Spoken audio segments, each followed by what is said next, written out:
नमस्कार दोस्तों, आप सभी का हमारे YouTube चैनल पर बहुत बहुत स्वागत है।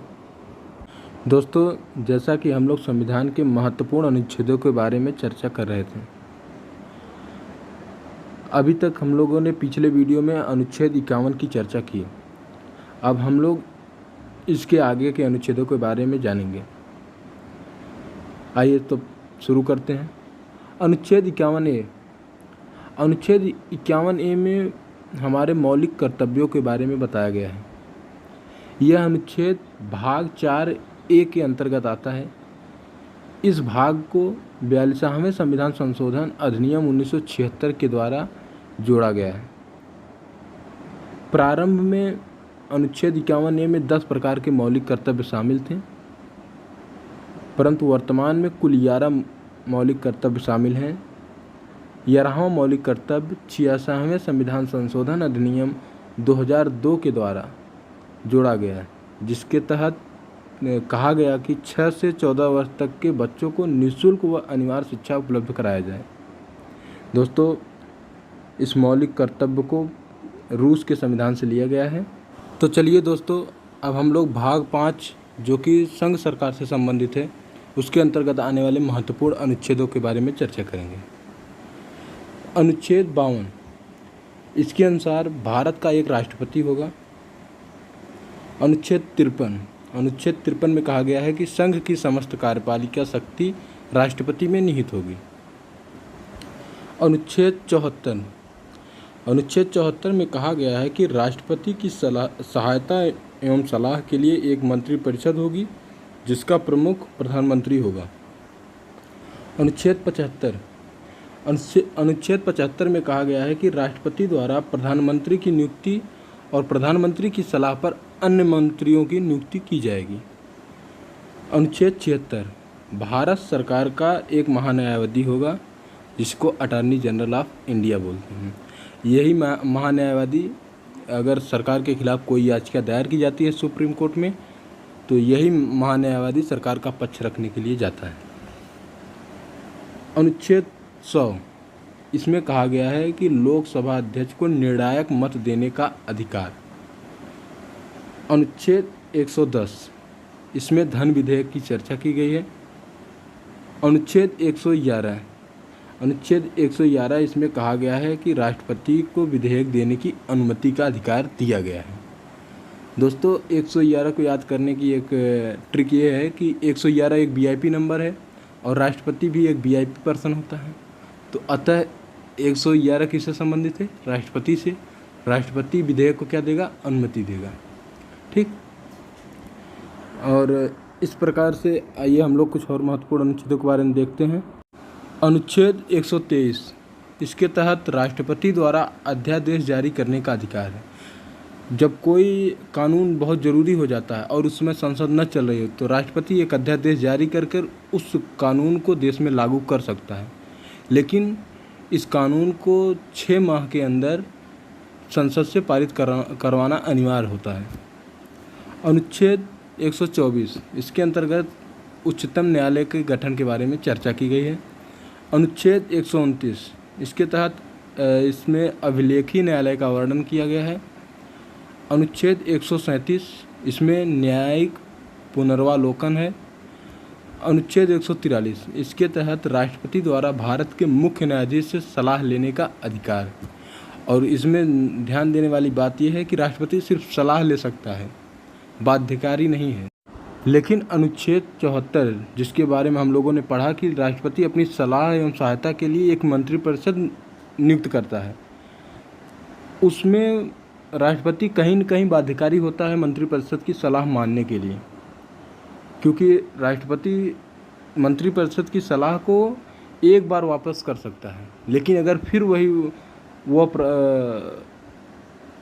प्रस्ताव वापस राष्ट्रपति के पास आता है तो राष्ट्रपति मजबूरन उसको पारित करना अनिवार्य हो जाएगा।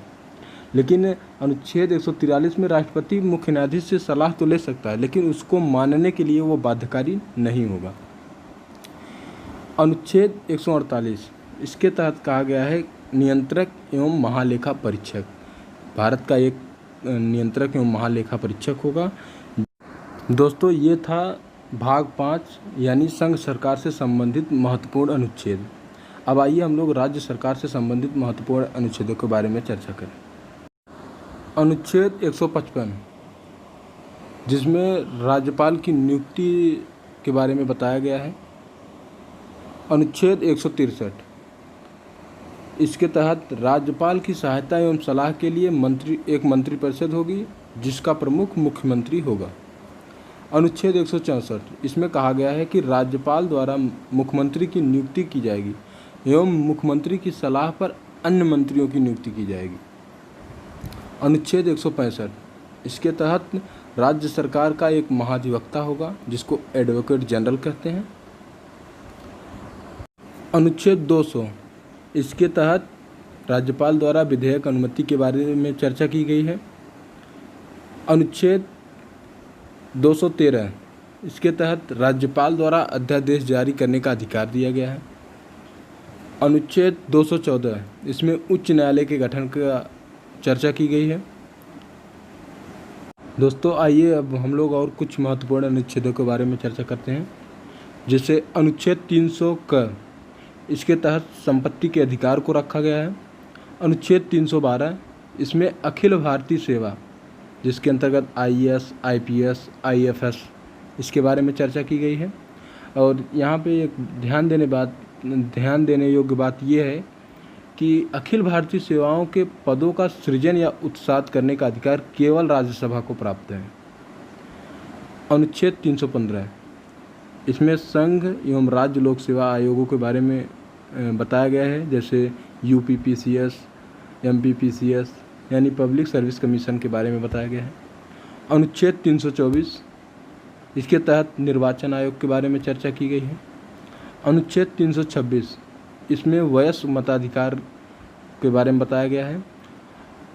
दोस्तों 61वें संविधान संशोधन अधिनियम 1988 के द्वारा मतदान की आयु को 21 से कम करके 18 वर्ष कर दी गई थी। इससे पहले 1988 से पहले यह 21 वर्ष था। मतदान देने की जो उम्र थी 21 वर्ष थी। अनुच्छेद 330 इसके तहत लोकसभा में SC और ST के सीटों का जो आरक्षण है उसको तय किया गया है। अनुच्छेद 331 इसमें लोकसभा में राष्ट्रपति द्वारा 2 एंग्लो इंडियन को मनोनीत किया जाना है। जैसा कि हम लोग जानते हैं कि लोकसभा में इस समय कुल 545 सीटें हैं जिसमें 543 सीटों पर जो जनता द्वारा चुनकर जनता के प्रतिनिधि आते हैं और 2 सीटों पर राष्ट्रपति एंग्लो इंडियन को मनोनीत करता है। अनुच्छेद 332 इसमें विधानसभा में SC और ST सीटों का आरक्षण दिया गया है। अनुच्छेद 333 इसमें विधानसभा में राज्यपाल द्वारा 1 एंग्लो इंडियन को मनोनीत किया जाना है। जैसा कि हम पहले ही बता चुके हैं कि संघ सरकार में जो दर्जा राष्ट्रपति को दिया गया है राज्य सरकार में वही दर्जा राज्यपाल को प्राप्त है। इसी प्रकार संसद में जो महत्व लोकसभा का है, जिस प्रकार से लोकसभा है उसी प्रकार विधानमंडल में विधानसभा का वही महत्व है। अनुच्छेद 352 इसके तहत राष्ट्रीय आपातकाल के बारे में बताया गया है। अनुच्छेद 356 इसमें राज्यों पर राष्ट्रपति शासन लगाया था। किसी राज्य पर अगर राष्ट्रपति शासन लगता है तो अनुच्छेद 356 के तहत लगता है। अनुच्छेद 360 वित्तीय आपातकाल। अनुच्छेद 368 संविधान संशोधन। यह संविधान संशोधन अफ्रीका के संविधान से लिया गया है। अनुच्छेद 370 जो कि हालांकि अब प्रभावी नहीं है, इसमें जम्मू कश्मीर के लिए एक अलग संविधान की व्यवस्था की गई थी। इसके तहत चूँकि 5 अगस्त सन 2019 को राष्ट्रपति के आदेशानुसार अनुच्छेद 370 के सभी खंडों को समाप्त कर दिया गया है सिवाय खंड क के। तो दोस्तों ये कुछ महत्वपूर्ण अनुच्छेद थे जिसके बारे में हम लोगों ने चर्चा की। तो आज के लिए बस इतना ही। मिलते हैं नेक्स्ट वीडियो में एक नए टॉपिक के साथ। तब तक के लिए धन्यवाद। जय हिंद, जय भारत।